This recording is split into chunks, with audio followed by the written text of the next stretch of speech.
Well, I've been brought up in army with my father. He were a company sergeant major, so I'd travel around with him to various barracks. I attained the age of 18 years old, and the government in them days were conscripting all 18-year-olds into the army. It was April 1936 when I joined the army, and it was my 16th birthday in the September of the same year. I was one of the older ones, I was 21. 17 years with the Royal Dragoon Guards. I was in the Navy from '98 till 2005. I was a medic. Yeah, I was 21 when I joined up. We were all young lads anyway. I mean, if you were 40, you were, what's he doing in the army sort of thing.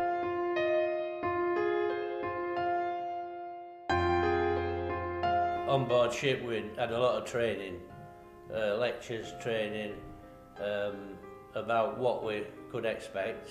Got advice from my dad what to do and what not to do. You're a bit nervous when you hear stories like, oh yeah, you'd be camping in a tent, you'd be sleeping on the floor and spiders would be crawling over you, and it was like, all right, and then you get mortared and you was like, I don't like the sound of this. I'm a bit scared about, what might happen. I don't know, you sort of play old war movies through your head and you think this could be you don't know what you're going to get into really. I'd been there before, so I knew roughly what was going to be coming. Well, we knew what to expect, but it was quite a different kettle of fish when you've experienced it. Actually, when we got there and saw what we were up against, it was a bit daunting really. Yes, there's fear there, but that's there to be conquered. Unfortunately, we were able to do that.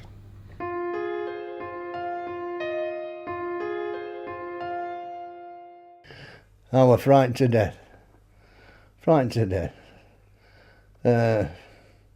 But I mean, it's something, I know it sounds silly, but you get used to it. Apprehension. You didn't know what was happening.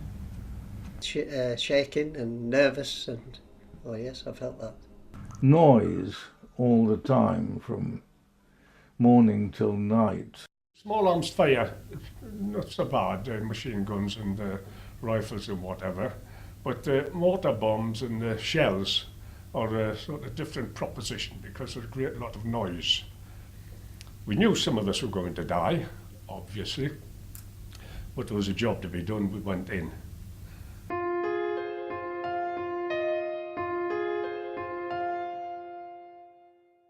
And I woke up to the squeak of a tank. Now, the squeak of a tank coming along the road is eerie, apart from frightening. Here am I, 20 years old, with a rifle, a tank a couple of 100 yards away. What the devil am I going to do? No one told me how to cope with that. I crawled along to see if I could get a better sight of this tank.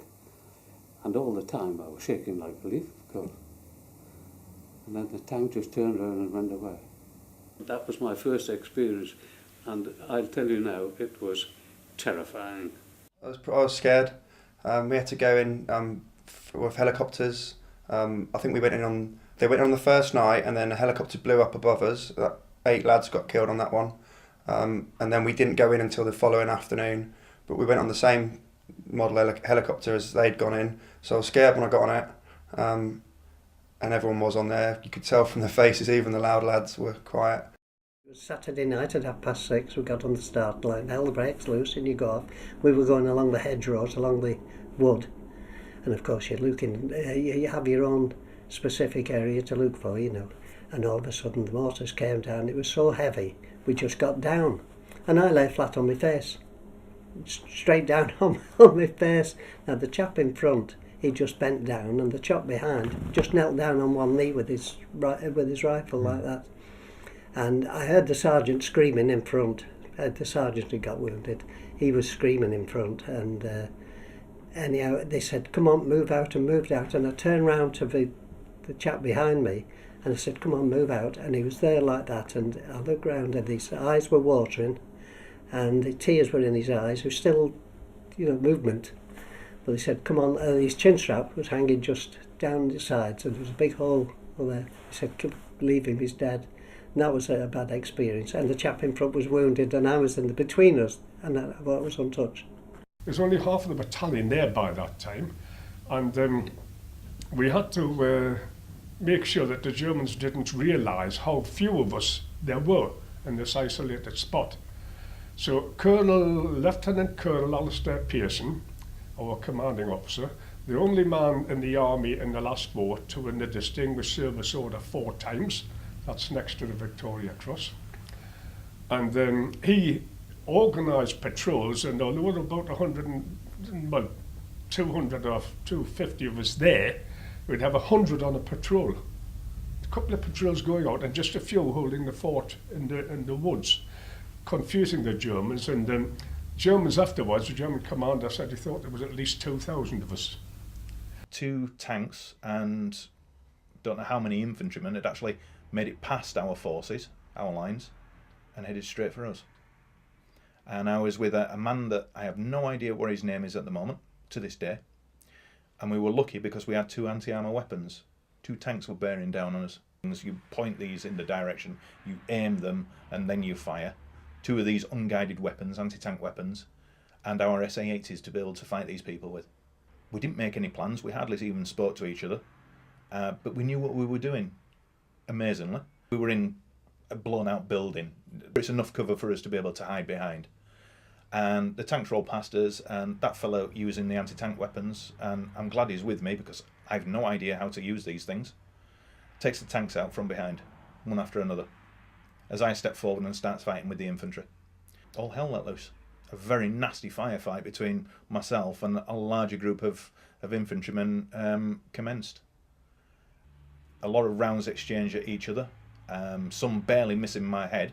Remember them hitting the side of a wall that was here, about here, so I got bullet fragments and brick fragments in my neck and the side of my face and everything. While I was actually taking cover at the same time, but changing a magazine, what I think is a rocket-propelled grenade, the RPG, was fired into the opposite side of the wall that I was taking cover from. And the first thing that I knew that I'd actually been hit is I'm flying through the air. Not very far, 5 or 10 feet, something along that lines. Well, conditions in jungle is I think it's one of the worst conditions there is really, because you've humidity, dampness all the time, wet. You've everything that's in jungle to deal with. And night time's worst, because jungle, it just comes to life at night time. Every sound there is cracking away at night. Through the day, it's silent. Not a thing, but at night time everything starts, and it makes you wonder whether somebody's talking to you side by, it's horrendous. You never see skylight, you never see sky at all when you're out and patrolling jungle. The nastiest one was getting shot. So I was doing a recce and tell the driver to stop the jeep and we do the rest on foot. And a lot of enemy came along shooting at us, and I got that bullet in my shoulder, and they came round, and we thought we were dead and we were pretty miserable, but they said hands up, only Hände hoch, like they do in German, and we were prisoners. And they were jolly decent. They took me first to a place where I got a glass of wine, which is the enemy equivalent of hot sweet tea, which you get in these circumstances. And then they took me to the first aid chappie who who dressed the entry hole. The bullet was still in my shoulder somewhere, and made a sling of my tie, and they did everything they could, and told me in French. We spoke in French. I have a good deal of German, but I thought I'd keep that quiet and listen to them and spoke French. But they were taken along to to the colonel, who was a nice chap. So I stayed there, and he got people coming in all the time during the night and saying, 3 more men wounded in A Company, and B Company is just heavily being shelled by the British. And it was like this all night until really bad news for him. And in the end he said to the admiral, what the bloody hell are we going to do? And I gave me my cue, as it were. And I said, well, why don't you surrender? I said, well, how can you surrender? Surrender to me, I said. And they laughed at first, but then they started considering it. And after it seemed to take ages, they decided to do it. So I told the colonel to form his men up, and we marched off down the road north in 3s, with me at the head and the colonel on one side and the adjutant on the other, and we walked.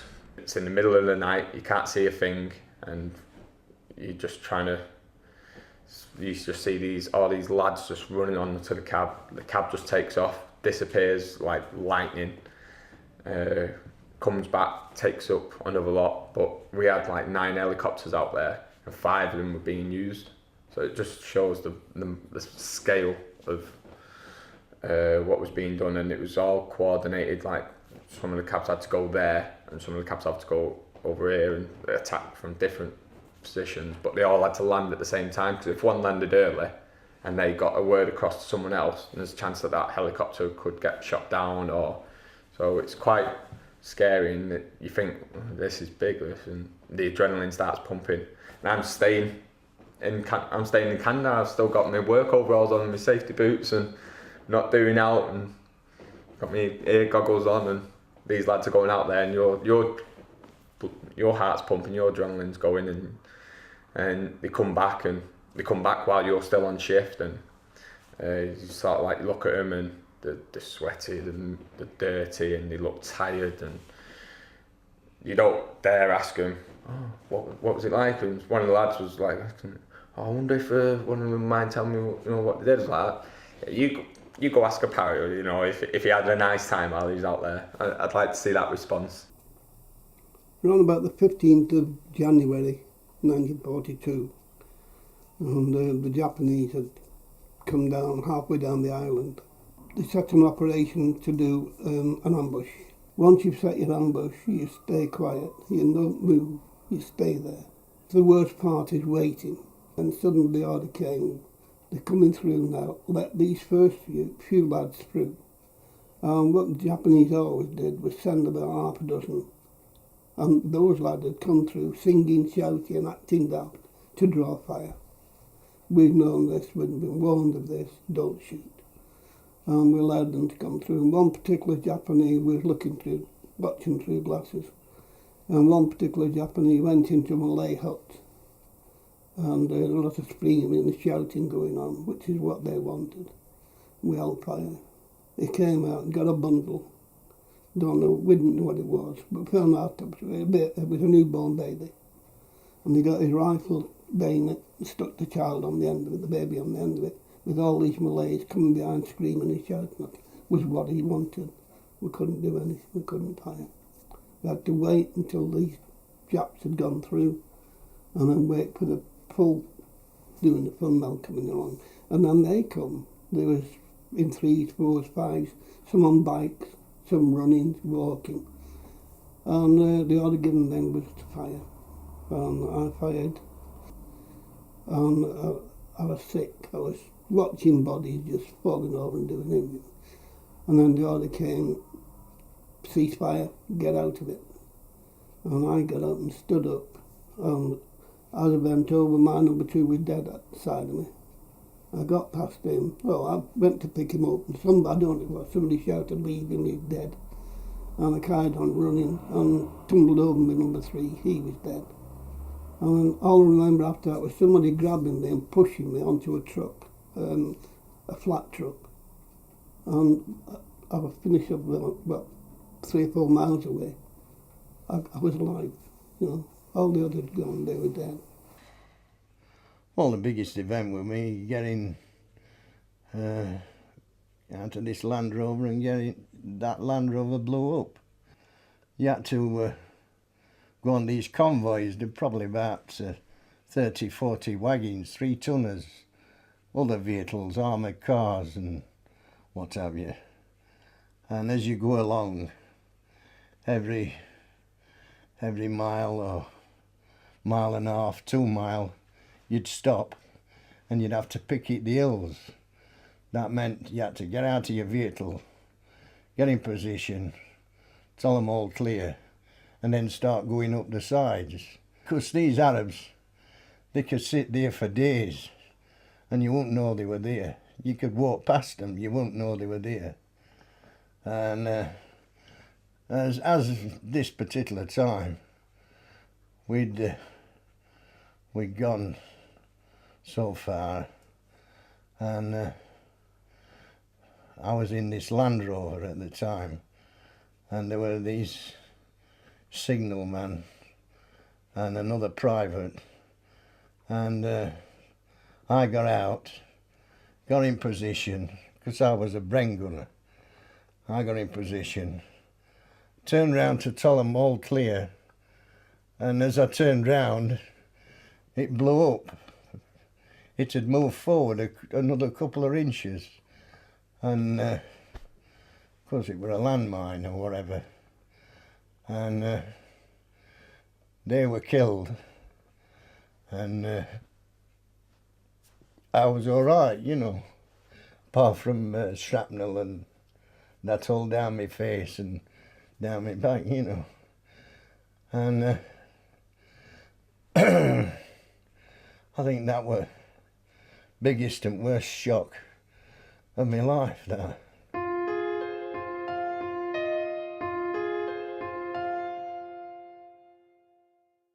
The actual battle stuff is very unpleasant and tough and all that, noisy, and you rapidly don't think about that. You think about the good times a bit. You know, looking back, we airborne wallers never talk about the tough bits. They always talk about the silly bits. You just laugh. You don't think about what's coming. You just laugh among yourselves, have a laugh among yourselves most of the time. Funny things do happen. Funny things are said. Without a sense of humour, you wouldn't. Your reasoning would go on. There was this corporal I didn't get on with. He didn't get on with me, and he was always pulling me down and what have you. And I was laid in me bunk this particular night, and I saw him going across to these toilets at best. They weren't toilets, they were just a pit. But I saw him go in there and I thought, I'll have you. I'll get me home back. And there was nobody else about. And these toilets, they were like Hessian type thing. They were long and they were set out in cubicles with a pole from one end to other, like a flagpole of a pit. So I thought, I'll give him 5 minutes and I looked where he went, and I sneaked over, and 5 minutes were up, and I got on this pole and I waddled it up and down, you know, and I really shook it so it's bouncing up and down, and next thing I heard him down in this pit. That was me done. I ran out, got back to my bunk and lay there laughing to myself, like, you know, thinking, "Cop for that, I've got you." And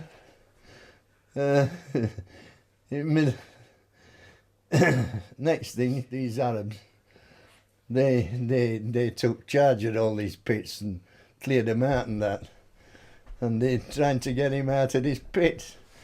And I mean, they were pretty deep, and of course, He weren't a pretty sight when he come out.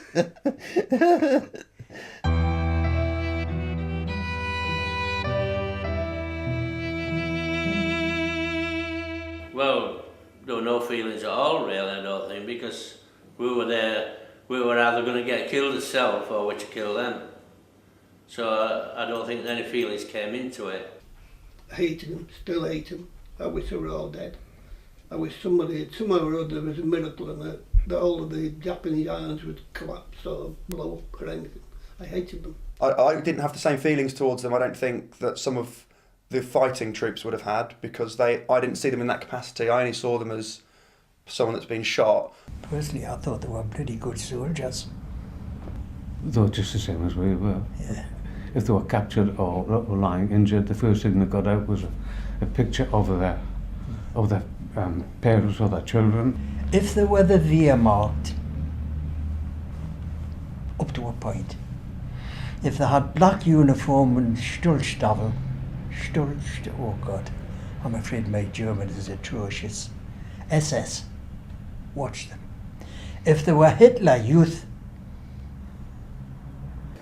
I've seen quite a few of them when, like, on certain operations, the Parazon Marines or the soldiers, they come back. They come back with some of the Taliban in, like, prisoners of war. Then.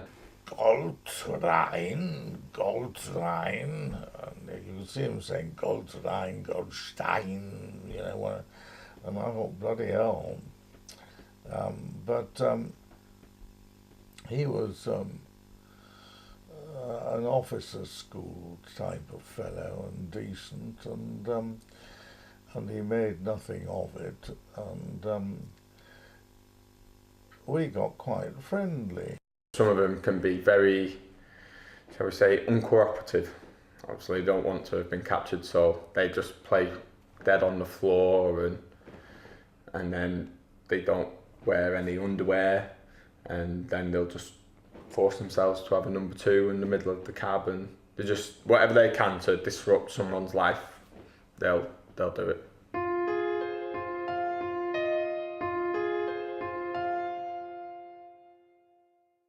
Well, I grew up from being what I call a boy to a man within 2 years. I've been a platoon sergeant. I went back to my old job, which was serving in a shop, in the co-op. Quite unsettling, I found it. Or times when I felt like joining up and getting back to the regiment again. It's good to get back to a normal life, back into a normal 8-4 Monday to Friday job. I was doing labouring work. I'd only been 16 when I joined the army, and I had no trade. It's like going to a party the day after they've had it. All they've got left is the empty blown up balloons, empty bottles. That's what England was told when we got back. Nobody wanted us, didn't want to know us. Eventually got married, and the first baby on the road, and I had to have money from somewhere, so I went underground. And I worked as a miner for 22 years. People were talking to us, and I often felt like, who the hell do you think you're speaking to, you know? It seemed so boring. It seemed so boring when we came home. I wasn't drunk, but I was drinking every day. I was rather quick-tempered. Then, of course, I met the Maureen. I've got to thank her for putting this together. But when one applied for a job, the qualifications I had was, you know, jumping out of an aeroplane and diffusing mines. Well, there wasn't a great demand for that in Surrey Street.